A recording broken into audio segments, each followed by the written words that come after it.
Hello and welcome to my YouTube channel skills academy. मैं राहुल कुशवाहा एक बार फिर से लेकर आया हूँ एग्ज़ाम डोज की सीरीज़ को। और आज की जो एग्ज़ाम डोज की सीरीज़ है उसका टॉपिक है हमारा है phenol.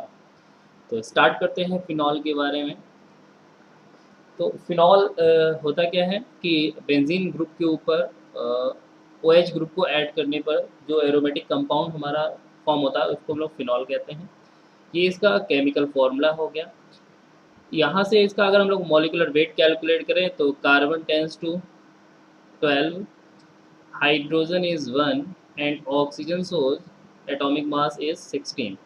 Then we will add this is 94। यहाँ से हम लोग इसको देख सकते हैं 94 आएगा। देखते हैं अब यहाँ से कि ये हमारे पास फिनॉल फैमिली है। आपके कई ऑब्जेक्टिव क्वेश्चंस फिनॉल फैमिली से भी बन सकते हैं कि which one is a monohydric, dihydric phenol, trihydric phenol, इनसे रिलेटेड यहाँ से हमारे क्वेश्चंस आ सकते हैं। तो उसी सीरीज़ को आगे देखते हैं क्या लिखा हुआ है कि देखिए यहाँ मैंने लिख रखा है ये ऑर्थो, मेटा एंड पैरा। जो फर्स्ट कंपाउंड है उसमें आप देख सकते हैं कि जो CH3 है वो ऑर्थो पोजीशन पर अटैच्ड है। यहाँ पर जो मिथाइल ग्रुप है वो मेटा पोजीशन पर है एंड ये पैरा पोजीशन पर है। तो जब भी हम लोग फिनॉल के साथ अगर मिथाइलिन ग्रुप को रिंग के साथ ऐड करते हैं तो कंपाउंड जो होता है वो क्रिसॉल कहलाता है हमारा। आप उसी पोजीशन के अकॉर्डिंग उसका नेम रख देते हैं। जैसे फर्स्ट वाले को आप देखेंगे तो मिथाइल ग्रुप जो था वो हमारा ऑर्थो पोजीशन पर अटैच्ड है, इसीलिए इसको हम लोग कहेंगे ortho cresol. Second same as it is meta cresol and last one is para cresol. these are monohydric phenol, these are called monohydric phenol। आगे देखते हैं। यहाँ पर आप देखेंगे अगर हम लोग दो OH ग्रुप को बेंजीन रिंग में अटैच करते हैं तो उनके नेम क्या होते हैं। If both OH group are ortho to each other then it is called catechol. तो इसको हम लोग क्या बोलते हैं, कैटेकॉल कहते हैं। When both are meta position to each that is called resorcinol, and last one is quinol। These are collectively known as dihydric phenol. इनको हम लोग क्या कहेंगे, डाईहाइड्रिक फिनॉल की स्पीसीज हम लोग बोलेंगे। आगे इसी को देखते हैं। If 3 OH group attached with a benzene ring then it is called trihydric phenol and the name is, जैसे आप यहाँ नंबरिंग कर दें, अगर नेमिंग करते हैं तो ये फर्स्ट नंबर पे हमारा है, सेकेंड एंड थर्ड। तो इसको हम लोग क्या बोलते हैं, जब 1 2 3 यानी कि एक सीरियल से सीरीज में अगर हमारे पास में तीनों OH ग्रुप अटैच्ड होंगे देन इसको हम लोग क्या बोलेंगे, पायरो गैलोल कहेंगे। 1 to 4 पोजीशन पर अगर होंगे तो इसको बोलेंगे हाइड्रोक्विनॉल। अगर इसी तरीके से अगर हमारे पास में ये 1 और 3 और 5 1 3 5 पोजीशन पे होंगे तो इसको क्या बोलेंगे, फ्लोरोग्लिसरॉल कहते हैं। These are called trihydric phenol. तो ये हमारे पास में फिनॉल की क्या है, एक फैमिली है छोटी सी। There are some other important compounds which are used या which is asked in questions. तो इनको देख सकते हैं। पहला कि हम लोग एल्डिहाइड ग्रुप को अगर फिनॉल के साथ ऐड कर दें तो this is called salicylaldehyde. Carboxylic acid को ऐड करते हैं, this is called salicylic acid. Normal name is ortho hydroxy benzaldehyde and this one is ortho hydroxy benzoic acid, this is called salol, this is called oil of wintergreen. आप इनके फॉर्मूले देख लें direct, क्योंकि बहुत बार हो सकता है क्वेश्चन ये भी आ जाए कि डायरेक्ट आपसे क्वेश्चन फॉर्मूला दे दिया जाए और आपसे कह रहे which one is a four objective कोई होंगे आपके ऑप्शन, उसमें से 4 आपके केमिकल कंपाउंड्स इसी तरीके से फॉर्मूले होंगे और आपसे कहते हैं ऑयल ऑफ विंटर ग्रीन क्या है, तो आप उसको पहचान रखेंगे कि ये क्या है। एस्प्रिन, इस पर मैंने स्टार लगा रखा है क्योंकि ये बहुत ज़्यादा इंपॉर्टेंट है, इसी को ही हम लोग पैरासीटामोल से भी रिप्रेजेंट करते हैं। अगर फिनॉलिक ग्रुप के साथ में 3 नाइट्रेट ग्रुप ऐड हो जाएं तो इसको हम लोग क्या बोलते हैं, पिक्रिक एसिड कहते हैं।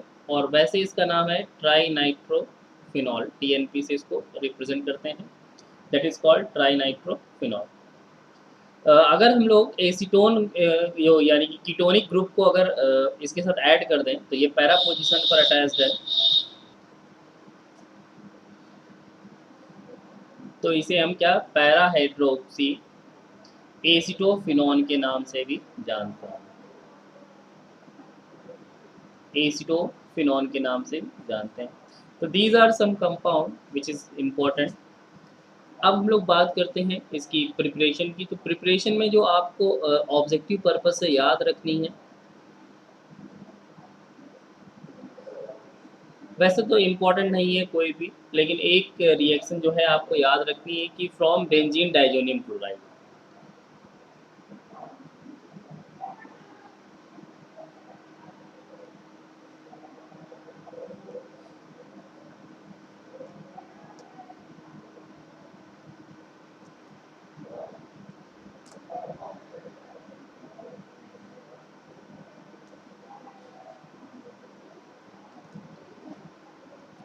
ये वो रिएक्शन है कि बेंजीन डाइजोनियम क्लोराइड से कैसे हम लोग फिनॉल को प्रिपेयर करते हैं। तो डाइजोनियम क्लोराइड की हाइड्रोलिसिस करा देते हैं, वाटर के साथ रिएक्ट कराते हैं, देन हमारे पास ये प्रोडक्ट फॉर्म हो जाता है। अब हम लोग बात करते हैं यहाँ कि कुछ इंपॉर्टेंट रिएक्शन है। टोटल देखो, नेम रिएक्शन से आपसे क्वेश्चंस पूछे जा सकते हैं यहाँ पर। तो नेम रिएक्शन के लिए आपको क्या याद रखना है, आपको रिएक्शन का नेम याद रखना है, रिएजेंट याद रखने हैं, कौन सा इलेक्ट्रोफाइल बनता है और कौन सा प्रोडक्ट बनता है। तो मैंने एक ये टेबल बना के रखी हुई है। सबसे पहली चीज़, और हाँ, कि जो फिनॉल होता है वो हमारा कैसा होता है, ऑर्थो पैरा डायरेक्टिंग होता है।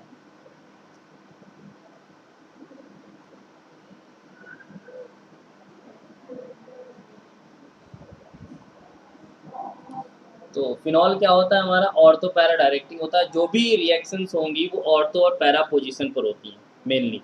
मेनली क्या, ऑलमोस्ट सभी होती हैं, कुछ रेयर होती है जो नहीं होती हैं। जब ऑर्थो पैरा पोजीशन हमारी फिक्स्ड हो जाती है तो फिर हम लोग मेटा पे जाते हैं, वैसा ऐसा रेयरली होता है, होता नहीं है। तो यहाँ पर आप देख सकते हैं कई सारी नेम रिएक्शन लिखी हुई है, मैंने यहाँ सारी एक साथ इंक्लूड कर दी है ताकि आपको अलग अलग पेज पलट कर याद करने की ज़रूरत ना पड़े। तो ये देखिए, पहली कौन सी हमारी, नाइट्रेशन। नाइट्रेशन किसके प्रेजेंस में होती है, HNO3 और H2SO4 की प्रेजेंस में होती है। इलेक्ट्रोफाइल क्या जनरेट होता है, NO2 होता है और ऑर्थो पोजीशन पर लग जाता है।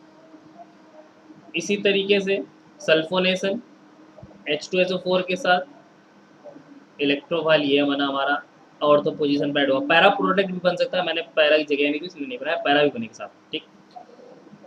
ब्रोमिनेशन की बात करते हैं तो Br2 के प्रेजेंस में होती है, और जो भी हमारे पास बनेगा वो ऑर्थो पैरा। ये क्या कहते हैं, अगर हाई कंसंट्रेशन में यूज़ करते हैं, एक्सेस में यूज़ करते हैं ब्रोमीन को, तो हमारे पास ये तीनों ही यानी ऑर्थो मेटा, ऑर्थो दोनों पोजीशन ऑर्थो पर और पैरा पोजीशन दोनों पर ये प्रोडक्ट बनता है।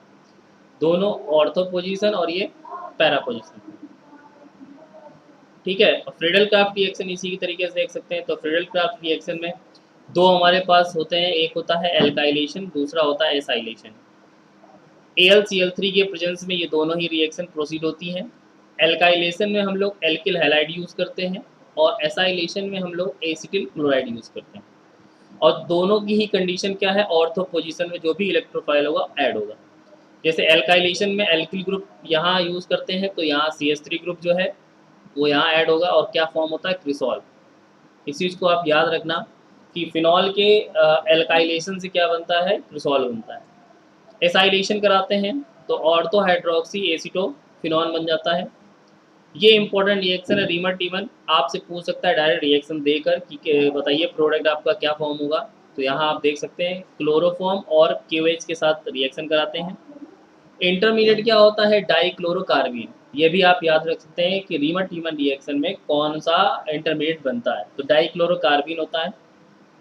और ऑर्थो पोजीशन पर क्या होता है, एल्डिहाइड ग्रुप ऐड हो जाता है। यानी रीमर टीमन रिएक्शन में हम लोग क्या कराते हैं, फॉर्माइलेशन कराते हैं। फॉर्माइलेशन मतलब एल्डिहाइड का ऐड होना। तो फॉर्माइलेशन होता है, एल्डिहाइड ग्रुप ऐड हो जाता है। कुछ केसेस में क्या, अगर हम लोग यहाँ पर क्लोरोफॉर्म को रिप्लेस कर दें कार्बन टेट्रा क्लोराइड से, if we replaced chloroform with carbon tetrachloride, then the product is aldehyde. जो यहाँ पर ऐड हुआ है इसकी जगह हम लोग क्या, कार्बोक्सिलिक एसिड फॉर्म करते हैं, यहाँ पर COOH ऐड हो जाएगा। Then for salicylic acid. अगर क्लोरोफॉर्म यूज करोगे तो सैलिसल्डिहाइड, और अगर आप कार्बन टेट्राक्लोराइड यूज करोगे तो सैलिसिलिक एसिड। तो ये चीज़ें याद रखना आप। लैटरल मैनस रिएक्शन में फॉर्मल्डिहाइड और H प्लस के साथ यानी एसिडिक मीडियम में रिएक्शन कराते हैं, तो ये आपका बनता है इंटरमीडिएट, और ये हमारे पास में फॉर्म हो गया। ठीक है। हॉबेनहॉस रिएक्शन में क्या होता है, CH3Cn और HCl यूज करते हैं, ये हमारा इंटरमीडिएट है। पहले ये ऑर्थो पोजीशन पर अटैच्ड होता है, फिर इसका होता है हाइड्रोलिसिस। तो ये इलेक्ट्रोफाइल ऐड होगा, फिर रिएक्शन प्रोसीड करेगी फॉलोड बाय हाइड्रोलिसिस। तो जैसे आप इसकी हाइड्रोलिसिस कराओगे, ये यहाँ से ब्रेक होगा इस तरीके से, उसको आप H2 दे दोगे तो अमोनिया बनकर निकल जाएगा, और यहाँ COCH3 जो है वो यहाँ ऑर्थो पोजीशन पर ऐड हो जाएगा। तो this is called Houben Hoesch reaction. Last जो हमारी नेक्स्ट है वो क्या है, शॉर्टन-बाउमैन। शॉर्टन-बाउमैन में बेंजोइल क्लोराइड के साथ बेस यूज करते हैं, और देन हमारे पास में ये प्रोडक्ट हमारा फॉर्म होता है। ठीक है, तो ये हमारे पास एक ईस्टर फॉर्म होता है जिसमें 2 फेनिल ग्रुप लगे होते हैं। नेक्स्ट हमारे पास है कोल्बे रिएक्शन। कोल्बे रिएक्शन थोड़ी सी इंपॉर्टेंट है क्योंकि इससे डायरेक्ट सैलिसिलिक एसिड बनता है। कार्बन डाइऑक्साइड और NaOH के साथ इसको यूज़ करते हैं। ठीक है, टेम्परेचर जो इसका होता है 200 के समथिंग यूज़ करते हैं, और इसका टेम्परेचर अगर 100 के करीब ले आएँ, यानी कि टेम्परेचर को कम कर दें, तो एक साइंटिस्ट है सिमिट, तो सिमिट ने क्या किया था, इसी टेम्परेचर को कम करके इसी रिएक्शन को प्रोसीड कराया था, तब से फिर इसका नाम पड़ जाता है कोल्बे सिमिट रिएक्शन। तो 200 तक पूछी जाएगी अगर लिखा हो टेम्परेचर तो कोल्बे रिएक्शन, और 200 से कम हो जाए यानी 100 पे अगर यही रिएक्शन प्रोसीड होगी तो उसको कहेंगे कोल्बे सिमिट रिएक्शन, और फॉर्म क्या होता है आपका, सैलिसिलिक एसिड। नेक्स्ट हमारे पास क्या है, Gattermann coach reaction. Gattermann coach में CO और HCl यानी कार्बन मोनोऑक्साइड और HCl यूज करते हैं।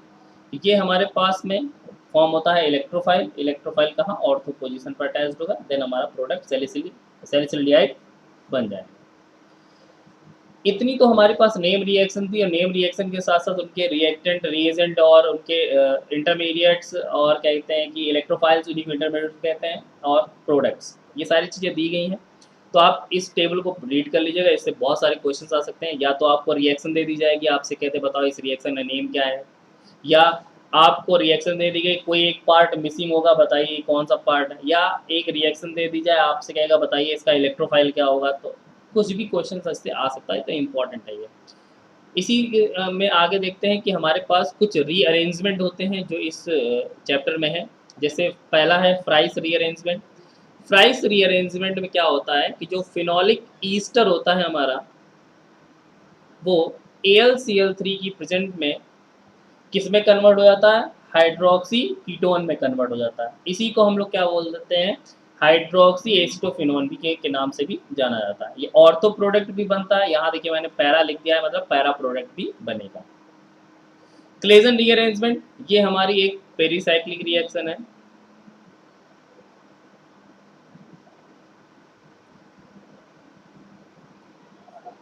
ये हमारी एक पेरीसाइक्लिक रिएक्शन है, और इसको 3,3 सिग्मा ट्रॉपिक के नाम से भी जानते हैं। इसमें क्या होता है, अनसैचुरेटेड ईथर जो होता है वो फिनोलिक एल्कीन में कन्वर्ट हो जाता है। तो ये सिंपल सा था। This is all about reaction and rearrangement of phenol. Phenol family जो हमारी होती है वो बहुत सारी डाई का फॉर्मेशन भी करती है, जिसमें से कुछ इंपॉर्टेंट डाइस मैं आपको बताऊंगा जो आपके एग्ज़ाम में आ सकती हैं। और इन सब डाई में जो बेसिक होता है वो हमारा एक कंपाउंड होता है जिसको हम लोग थैलिक एनहाइड्राइड कहते हैं, जिसका केमिकल जो फॉर्मूला होता है आप देख सकते हैं, सॉरी स्ट्रक्चरल फॉर्मूला,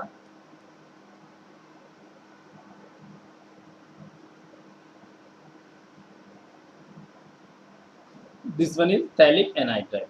तो थैलिक एनहाइड्राइड के साथ अगर फिनॉल की रिएक्शन हम लोग कराते हैं तो हमारे पास जो डाई फॉर्म होती है उसको हम लोग क्या बोलते हैं, फिनोल्फथलीन कहते हैं, और इसको हम लोग इंडिकेटर के नाम से भी जानते हैं, फिनोल्फथलीन इंडिकेटर। जो कि हमारे पास बेसिक मीडियम में अगर हम बात करें, एल्कली मीडियम में ये डीप रेड कलर का होता है, कुछ बुक्स में इसको पिंक भी लिखा गया, और एसिडिक सॉल्यूशन में ये कैसा होता है, कलरलेस होता है। आगे बढ़ते हैं, सेकंड जो डाई हमारी आती है वो फ्लोरेसीन है। फ्लोरेसीन क्या होता है, थैलिक एनाइड्राइड के साथ अगर आप रिसोर्सिनॉल की रिएक्शन कराते हैं तो हमारे पास में फ्लोरेसीन बनता है, और ये कलर में कैसा होता है, red.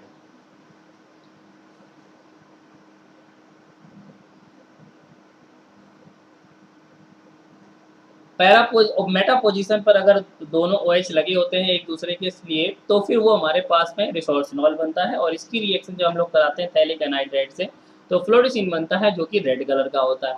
Phenolphthalein acidic basic medium में डीप रेड कलर का होता है, ये नॉर्मल रेड होता है। थर्ड जो आती है हमारे पास वो है एलिजाइरिन। एलिजाइरिन के साथ हम लोग जब बात करते हैं थैलिक एनाइड्राइड के साथ, जब कैटेकॉल की रिएक्शन कराते हैं, कैटेकॉल का स्ट्रक्चरल फॉर्मूला ये, इसके साथ जब रिएक्शन कराते हैं तो एलिजाइरिन बनती है, जो कि जिसका जो कलर होता है वो स्प्लेंडेड कलर होता है, मतलब लाइट रेड कलर होता है। तो इस तरीके से ये तीन जो डाइज होती है वो हम लोगों ने पढ़ ली। अब बात करते हैं एसिडिक कैरेक्टर। फिनॉल का जो एसिडिक कैरेक्टर या किसी का भी एसिडिक कैरेक्टर हो, वो एसिडिक कैरेक्टर दो चीज़ों पर डिपेंड करता है। वो दो चीज़ें कौन कौन सी हैं, देखिए।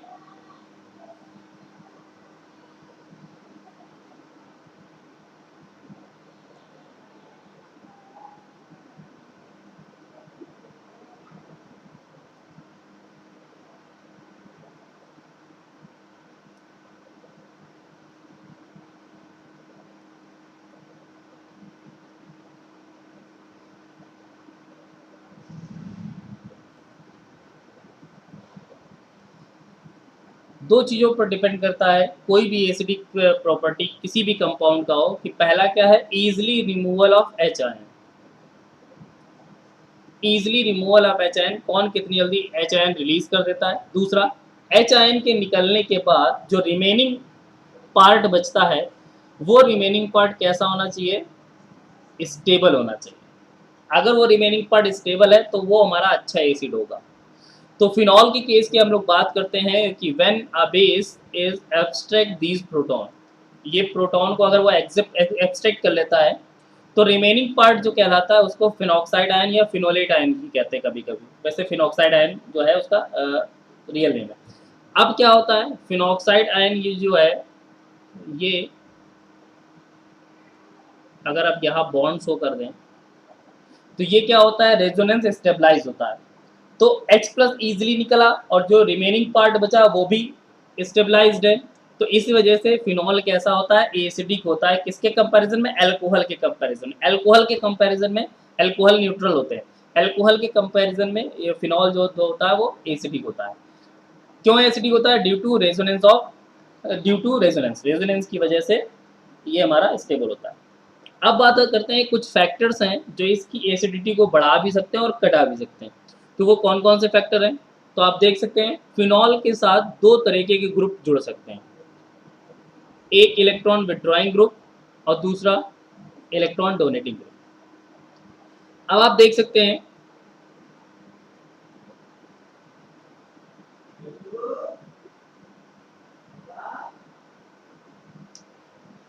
यहाँ हम देख सकते हैं कि जैसे ही H प्लस रिमूव हुआ और ग्रुप लगा हो इफ विड्रॉइंग ग्रुप, तो विड्रॉइंग ग्रुप, देखिए कोई भी चीज़ स्टेबल तभी होती है जब उसका चार्ज क्या हो, सेपरेट हो जाए, उसके ऊपर से चार्ज हट जाए। तो ऑक्सीजन के का जो चार्ज था वो रिंग के अंदर जाएगा, तो रिंग के अंदर नेगेटिव जो होगा इलेक्ट्रॉन डेंसिटी वो बढ़ेगी। तो रिंग हमारी स्टेबल तभी हो पाएगी जब उसकी जो इलेक्ट्रॉन डेंसिटी इंक्रीज हुई है वो इलेक्ट्रॉन डेंसिटी क्या हो जाए, कम हो जाए। तो इफ विड्रॉइंग ग्रुप अगर अटैच्ड होगा तो इलेक्ट्रॉन डेंसिटी को विड्रॉ करेंगे अपनी तरफ, तो इसका ये चार्ज जो है वो बैलेंस हो जाएगा। तो यहाँ से हम लोगों ने क्या देखा कि स्टेबिलिटी कब आ रही है, जब विड्रॉइंग ग्रुप लगा हुआ है। और जैसे ही विड्रॉइंग ग्रुप इसमें अटैच करते हैं, एसिडिटी क्या होती है, इंक्रीज कर जाती है, क्योंकि उसका वो कंपाउंड हमारा क्या होता है, स्टेबल होने लगता है। लेकिन डोनेटिंग ग्रुप की जब हम लोग बात करें तो actually oxygen is already a negative, वो इलेक्ट्रॉन डेंसिटी दे रहा है रिंग को, और जो डोनेटिंग ग्रुप है वो भी रिंग को दे रहा है। तो रिंग के अंदर क्या है, रिंग ऑलरेडी कैसी होती है, नेगेटिवली होती है या न्यूक्लियोफाइल होती है। आप क्या कर रहे हो, और ऑक्सीजन भी जो इलेक्ट्रॉन दे रहा है किसको, रिंग को, डोनेटिंग ग्रुप भी रिंग को दे रहा है, तो रिंग कैसी होगी, डीएक्टिवेट हो जाएगी, मतलब बहुत ज़्यादा एक्टिवेट हो जाएगी, डीएक्टिवेट मैं कह रहा हूँ, सॉरी, बहुत ज़्यादा एक्टिवेट हो जाएगी, इतना ज़्यादा उसके अंदर इलेक्ट्रॉन डेंसिटी बढ़ जाएगी कि सिस्टम हमारा अनस्टेबल हो जाएगा। तो जो डोनेटिंग ग्रुप होते हैं वो क्या करते हैं, रिंग को क्या कर देते हैं, उसकी एसिडिटी को क्या करते हैं, डिक्रीज कर देते हैं। और जो विड्रॉइंग ग्रुप होते हैं वो एसिडिटी को इंक्रीज कर देते हैं। एसिडिटी इंक्रीज और डिक्रीज डिपेंड किस पे करती है, स्टेबिलिटी पर। जितनी जल्दी वो स्टेबल हो जाएगा सिस्टम उतना अच्छा वो एसिडिक, और जितना देर से होगा उतना अच्छा वो, उतना वो वीक क्या होगा, हमारे पास एसिडिक होगा। तो डोनेटिंग ग्रुप क्या होते हैं आप देख सकते हो, जो सबसे ज़्यादा आपको देखने को मिलेगा मैं दिखाता हूँ यहाँ पर, NH2। कहीं पर भी NH2 ग्रुप लग जाए, ये क्या होता है, डोनेटिंग, जो लोन पर अपने डोनेट कर सकते हैं। NH2 कहीं लग जाए तो आप समझ जाओ कि हमारा जो सिस्टम है, जो फिनोलिक सिस्टम वो कैसा होगा, उसकी एसिडिटी डिक्रीज हो जाएगी। और अगर कहीं NO2 ग्रुप अटैच दिखाई दे आपको, नाइट्रो ग्रुप, नाइट्रो ग्रुप क्या करते हैं, हमारे विड्रॉइंग होते हैं, ये विड्रॉ कर लेंगे इलेक्ट्रॉन को। कैसे आप पहचानोगे कौन हमारा विड्रॉइंग होगा कौन हमारा डोनेटिंग होगा, तो आप ऐसे देख सकते हैं। फर्स्ट वाले को आप एक्स सेलेक्ट कर लें, सेकेंड वाले को आप वाई लेट कर लें। तो अगर वाई की इलेक्ट्रोनिगेटिविटी ज़्यादा हो, वाई की इलेक्ट्रोनिगेटिविटी ज़्यादा होगी एक्स के कंपैरिजन में, तो वो विड्रॉइंग ग्रुप होता है। यहाँ देखिए NH2 है, ये एक्स, वाई, इसमें किसकी ज़्यादा, एक्स की। अगर एक्स की इलेक्ट्रोनिगेटिविटी ज़्यादा है वाई से, this is called electron donating group. If Y have greater electronegativity then X, this is called withdrawing group. तो इसके थ्रू आप देख सकते हैं, और नीचे मैंने लिख रखा है देखिए कि विड्रॉइंग ग्रुप जो होता है वो एसिडिटी को इंक्रीज करता है, डोनेटिंग ग्रुप जो होता है वो एसिडिटी को क्या करता है, डिक्रीज करता है। अब देखते हैं ऑर्डर ऑफ एसिडिटी की बात करते हैं, तो जिस जिस भी फिनोलिक ग्रुप में विड्रॉइंग ग्रुप लगा होगा उसकी एसिडिटी सबसे ज़्यादा, उसके बाद फिनॉल, और सबसे लास्ट में कौन आएगा, जब फिनॉल के साथ डोनेटिंग ग्रुप लगा होगा उसकी उसकी सबसे कम होगी। लेकिन एक केस ऐसा आता है जहाँ पर हम लोग देखते हैं रेयरली एक बात आती है कि देखो नाइट्रो ग्रुप जो लगा होगा विड्रॉइंग होता है तो एसिडिटी तो बढ़ाएगा बढ़ाएगा, ठीक, लेकिन ऑर्थो पोजीशन में ज़्यादा होती है। लेकिन नाइट्रेट ग्रुप जब लगा होता है तो वो क्या बनाता है, हाइड्रोजन बॉन्डिंग बना लेता है, इंट्रा मॉलिकुलर हाइड्रोजन बॉन्डिंग बना लेता है, जिसकी वजह से इसकी एसिडिटी जो होती है, ऑर्थो नाइट्रोफिनॉल की जो एसिडिटी होती है वो पैरानाइट्रोफिनॉल से थोड़ी सी कम होती है। क्यों? क्योंकि यहाँ ये हाइड्रोजन बॉन्डिंग बना दे रहा है, तो ये H जो है वो इंगेज हो गया है, वो H निकल नहीं पाएगा। यहाँ वो फैक्टर तो लग रहा है स्टेबिलिटी वाला, क्योंकि हाइड्रोजन बॉन्डिंग भी इसको स्टेबल करा है, लेकिन स्टेबिलिटी कब आनी चाहिए, जब ये H निकलेगा तब। तो इस वजह से इसकी जो ऑर्थो नाइट्रोफिनॉल है इसकी एसिडिटी थोड़ी सी कम हो जाती है, और इस हाइड्रोजन बॉन्डिंग की वजह से इसकी सॉल्युबिलिटी भी क्या हो जाती है, कम हो जाती है, और इसकी वॉलेटिलिटी जो होती है वो थोड़ी सी बढ़ जाती है। ये है, देखो यहाँ लिख भी रखा है मैंने, लेस एसिडिक देन नाइट्रोफिनॉल। अब इसी के आगे हम लोग बढ़ते हैं। और हाँ, अगर आपको एसिडिटी से रिलेटेड इसका जो भी टॉपिक्स पढ़ने या देखने हैं कि कैसे हम लोग चेक करते हैं, तो एक मैंने यूट्यूब लेक्चर बना रखा है फिनॉल से रिलेटेड ही है वो, तो उसका लिंक मैं डिस्क्रिप्शन में दे दूंगा, आप उस वीडियो को भी देख लें, तो आपको एसिडिटी से रिलेटेड जितने भी क्वेश्चन हैं आप वहाँ जाके आपको क्लियर हो जाएंगे। ठीक है, चलिए आगे देखते हैं। नेक्स्ट जो है हमारा सैलिसिलिक एसिड से कुछ क्वेश्चंस पूछ दिए जाते हैं कि सैलिसिलिक एसिड अगर CH3Cl के साथ रिएक्शन करेगा तो क्या बनाता है, ऑयल ऑफ विंटर ग्रीन बनाता है। CH3COCl यानी एसिटिल क्लोराइड के साथ रिएक्शन करेगा तो एस्प्रिन बनाता है। और फिनॉल के साथ रिएक्शन करेगा सैलिसिलिक एसिड तो बनाता है सैलोल, which is very important reaction, normally पूछ सकता है जनरली। और एक क्वेश्चन मैं आपसे पूछ रहा हूँ, आप इसका आंसर दीजिएगा सभी लोग। तो मैं आप क्वेश्चन लिख रहा हूँ, कमेंट सेक्शन में आप लोग लिख के बताइएगा।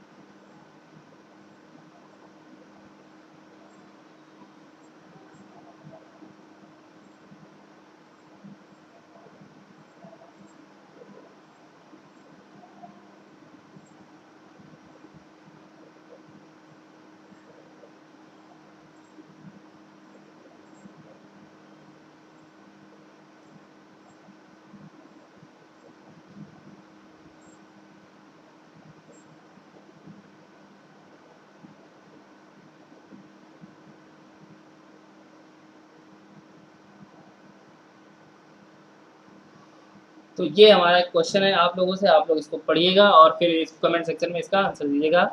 तो आई होप आपको लेक्चर अच्छा लगा हो। Like share and subscribe. Thank you for watching.